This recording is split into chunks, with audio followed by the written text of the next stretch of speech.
Alors souvent, et c'est sûrement votre cas, certaines personnes me disent ouais mais on en a marre, c'est la paix qu'on veut, c'est quoi cette vie là avec des montagnes russes et tout, enfin voilà, c'est paisible, la paix, tranquille, on veut pas être embêté, on veut pas vivre des choses difficiles, on aimerait bien que ce soit un maximum de joie, un maximum de paix, de tranquillité, de sérénité, voilà, on aspire vraiment à tout ça. Alors je sais pas vous, mais moi j'ai aspiré en tout cas un certain temps à ça et je croyais vraiment que c'était possible.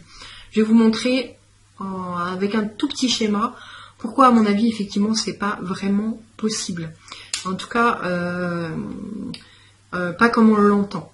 Alors ce petit schéma est assez parlant. En tout cas pour moi, il a été assez parlant. Voilà.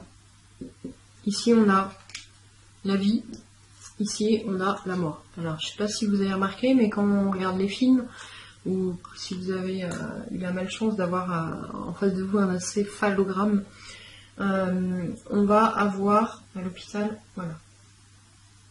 Ça, c'est la vie. Donc avec les hauts et les bas, et ainsi de suite. Et généralement, quand la personne est décédée, eh bien, ça ressemble à ça. Le problème qu'on a, c'est qu'on veut une vie un petit peu comme ça. Et que une vie comme ça, ben, clairement, voilà, ça ressemble à ça. Alors, c'est ok, hein, on a des parties de nous qui veulent effectivement ce côté-là, mais la vie, c'est un perpétuel changement. Donc, effectivement, on va aller accueillir des parties de nous qui sont désespérées, qui veulent absolument pas entendre parler de changement, de quoi que ce soit, quand on marre, ils veulent la paix, qui veulent être paisible.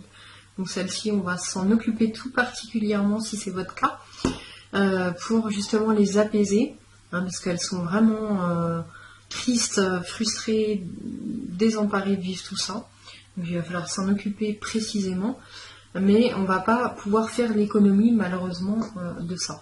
C'est-à-dire qu'à l'intérieur de nous, effectivement, pendant un nombre d'années certain, en tout cas, il va y avoir des montagnes russes comme ça, puisque on va aller accueillir toutes les blessures, toutes les souffrances qu'on a accumulées depuis l'enfance. Donc malheureusement, il y a un gros package.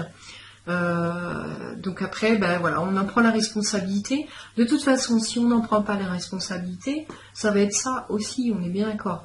L'avantage d'en prendre la responsabilité, c'est que on va surfer beaucoup plus sur la vague et on va pas subir le processus. Parce que quand on n'a pas conscience de ça, on le subit et c'est là qu'on va vraiment mettre de la souffrance par-dessus. Puisqu'on ne va pas accepter ce qui se passe.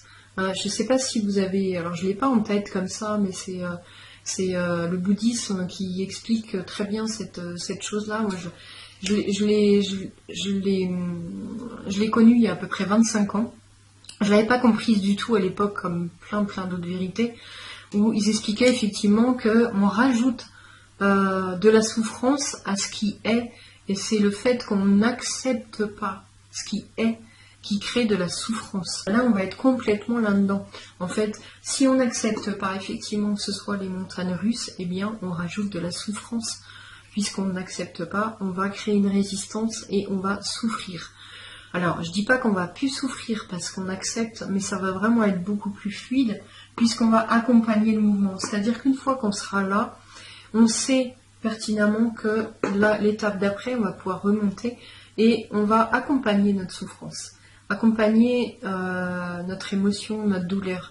Donc ça va être vraiment beaucoup plus fluide. En tout cas, on va être acteur de ce qui se passe et on va plus être victime de ce qui se passe. Et franchement, je vous assure, ça change complètement les choses.